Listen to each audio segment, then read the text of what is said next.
저는 처음부터 원래 음식점을 시작을 하진 않았었어요. 처음에는 제가 25살 때 한 5년, 6년 전에 처음에 시작했던 가게가 펍이었었어요. 펍.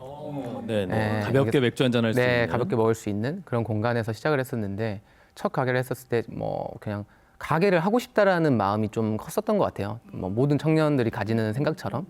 네, 그렇게 시작했던 것들이 뭐 이 선배님들처럼 무언가에 조사를 하고 뭔가 이렇게 공부를 하고 시작을 한 거는 아니었었어요. 그냥 오로지 그냥 젊음으로 하고 싶어하는 마음으로 시작을 했던 거였는데 생각처럼 잘 되지 않더라고요. 그냥 시작을 해보니. 그래서 저만의 이제 약속이나 노력들을 하나씩 하기 시작해요. 뭐 예를 들어서 5시에 문을 열어서 꼭 새벽 3시까지 열어놓자. 손님이 있던 없던 이렇게 시작했던 게 6개월이 지나고 난 뒤에 보니 점점 손님이 이렇게 생겨나기 시작하더라고요. 그렇게 시작을 했던 가게가 6개월이 지나고 장사가 잘 되게 돼요. 근데 제가 노력했던 그 가치에 비해 수익이 적다라고 생각을 했었어요. 어느 공간에서 일을 하는 것보다도. 그래서 혼자서 고민을 했었죠. 고뇌를 하고 저녁에 이 한 타임을 파는 것보다 차라리 점심 장사, 저녁 장사를 2타임을 할 수 있는 음식 장사를 한번 해보는 게 어떨까로 시작을 했던 게 지금 이 브랜드였거든요. 네. 네. 그러면은 그렇게 뭐 돈가스, 카레로 네. 바꾼 게 또 네. 유지선 씨가 좋아해서였나요? 제가 좋아하는 음식을 하진 않았던 것 같아요. 아까 보시다시피 네. 뭐 젊은 친구들이 좋아할 수 있는 음식을 찾으려고 노력을 했고 그게 어떻게 보면 한국에서 찾기보다는 좀 여러 다양한 나라들 그런 거에 영감을 좀 최대한 받을 수 있게끔 서칭도 많이 하고 조사도 많이 했었던 것 같아요. 네. 금전적인 게 제일 힘들지 않았을까요? 처음에 창업을 제일 하는 데 있어서. 현실적인. 네. 그런 처음에 그 펍을 하고 나서 다른 도전을 하려고 했었을 때도 정해져 있는 예산이 있었어요. 근데 그 돈으로 할 수 있는 공간을 찾는 게 저한테는 일선무였거든요. 그래서 처음에 시작했던 그 브랜드가 정말 좋은 조건에 들어갈 수 있는 좀 외진 곳이라고 그때 당시에는 생각을 했는데 지금은 형성이 됐어요.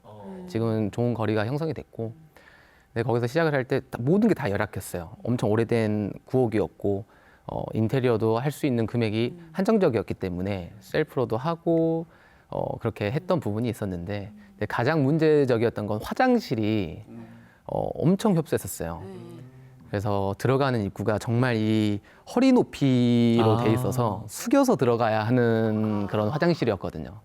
근데 그게 어떻게 보면 그 가게의 하나의 포토존이 돼버린 거예요. 아 정말요?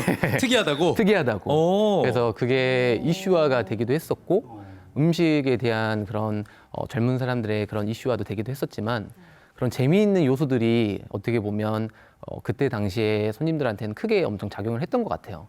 걱정했던 그런 모든 환경 그런 게 걱정이었는데 오히려 손님들은 그걸 더 좋아해 줬던 적이 있었거든요. 그거에 대한 좀 추억이 있었던 것 같아요. 지금도 생각을 특이하네요. 해보면. 네. 유지선 씨 같은 경우에 이제 첫 펍을 네. 여실 때 네네네. 초기 자본금이라고 할까요? 네, 네. 이런 건 어떤 식으로 좀 준비를? 저도 이제 원래 서울에서 상경을 해서 일을 한 적이 있었어요. 그래서 거즘 한 3년 정도 이제 전역을 하고 바로 거의 서울로 상경을 했었는데 거길 가니까 더 힘든 사회더라고요. 네. 월세, 뭐 교통비, 뭐 근데 당장 월급을 받을 수 있는 그 기간조차도 저한테는 없었거든요. 그래서 이제 일당으로 볼 수 있는 일을 해야 했었어요. 그때 당시에. 그래서 가락시장에서 이제 과일을 팔면서도 일당을 네. 받기도 했었고. 그래서 그렇게 시작했던 돈을 꾸준히 한 2년, 3년을 모았던 것 같아요. 네. 근데 그때 당시 생각하면 한 2천만 원 정도밖에 안 되는 돈이었었어요. 근데 저한테는 엄청 소중한 돈이었고, 근데 그때 당시에 그 돈으로 서울에선 절대 창업을 할 수가 없는 돈이었었거든요. 네. 그래서 그 펍을 하기 전에도 똑같았어요. 그 돈으로 할 수 있는 공간을 광주의 고향으로 다시 내려와서 찾아다녔었고, 그래서 그때 당시에 이제 할 수 있는 이제 개인 대출과 그게 한 2천 정도였는데, 그래서 그 공간을 찾아서 한 4천 정도로 이렇게 처음에 시작을 하게 됐었죠. 네. 네, 그 저한테는 지금도 엄청 추억인 공간이고, 회상해 보면 그때가 없었으면 지금 있었을까 싶기도 하거든요. 네, 그래서 저한테는 엄청 소중한 기억이고 소중한 경험이었던 것 같아요.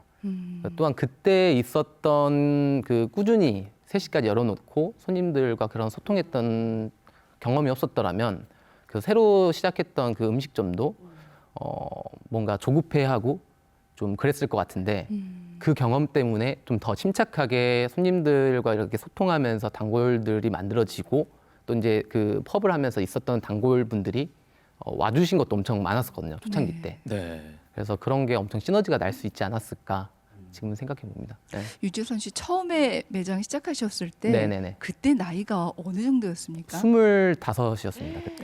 그럼 네. 지금 창업해서 매장을 이렇게 잘 관리하고 계시는 게 10년도 되지 않는 그렇죠. 거잖아요. 네. 이 짧은 시간에 그렇게 50개 정도 되는 매장을 네. 운영을 하신단 말이에요. 네, 맞아요. 그러면 경영하셨던 기간도 10년, 20년이 아니고 일단 지금도 네. 굉장히 어리시고요. 네, 나이가 젊고 그래서 네. 다른 가맹점주, 다른 사장님들과의 이렇게 관계라든지 네. 이런 걸 진행할 때 좀 어려운 거 없을까요? 처음에 어려움은 있었어요. 지금은 제가 이렇게 탈색을 해서 이렇게 보이지 모르시겠지만 그때 지금도 그러고 좀 더 제가 좀 애늙은이처럼 보이셨나 봐요. 그래서 처음에 저희 점주님들이랑 대화를 했었을 때도 저희 그때는 사무실에 서울에 있는 사무실이 정말 작았어요. 5평밖에 안 되는 그런 사무실이었었는데 브랜드의 가능성도 있었겠지만 어떻게 보면 그 젊은 청년의 어떻게 보면 기대에 대한 그 투자의 시선도 있었어요. 내가 이런 젊은 사업가의 열정과 노력을 따라가고 싶다라는 분들이 처음에 저한테 많은 믿음을 주셨었고 저는 그걸 보답하기 위해서 정말 체인점인데도 가서 일도 같이 해드리고 뭐 하나부터 열까지 다 멘토링을 해드리고 정말 잘 될 수 있는 환경을 만들 수 있게끔 하나씩 같이 이끌어 왔던 것 같아요. 네. 네. 앞에서 선배님들이 말씀해 주신 것처럼 뭐 성공의 비결을 거의 비슷비슷한 것 같아요. 근데 제가 생각하는 좀 청년 사업가로서 생각하는 좀 성공의 비결이라고 하면 지금도 항상 고뇌를 해요. 네. 당연히 될 수 있는 유상권, 당연히 되는 것들보다는 안 되는 걸 좀 되게 만드는 게 좀 중요하다고 저는 많이 생각을 해요. 그래서 심리적으로 정말 많이 생각도 하고 사회의 이제 흐름들도 많이 보고 하는데 저는 되는 걸 당연히 되게 만드는 건 좀 흔하다고 생각을 해요. 그래서 안 되는 걸 되게 만드는 걸 정말 중요하다고 생각하는 사람이어서 저희 회사 슬로건도 그래서 무에서 유를 창조하다거든요. 그래서 제가 생각하는 건 젊은 청년분들, 저 같은 청년분들 정말 생각이 많을 거예요. 머릿속에 있는 생각들, 그게 안 되는 일일 수도 있을 거예요. 그렇죠. 그게 어떻게 보면 무일 수 있는데 그런 생각들을 행동으로 해내는 게 되든 안 되든 생각을 행동으로 실천하는 게 제가 생각하는 저희 회사의 노하우라고 생각하거든요. 네. 안 되는 걸 되게 만든다라는 꼭 그런 이념이 있는 게 아니라 내가 가지고 있는 생각을 한번 경험해 보는 것도 엄청 좋은 스스로한테 경험이 되고 공부가 되고 되지 않을까 네. 싶습니다. 네.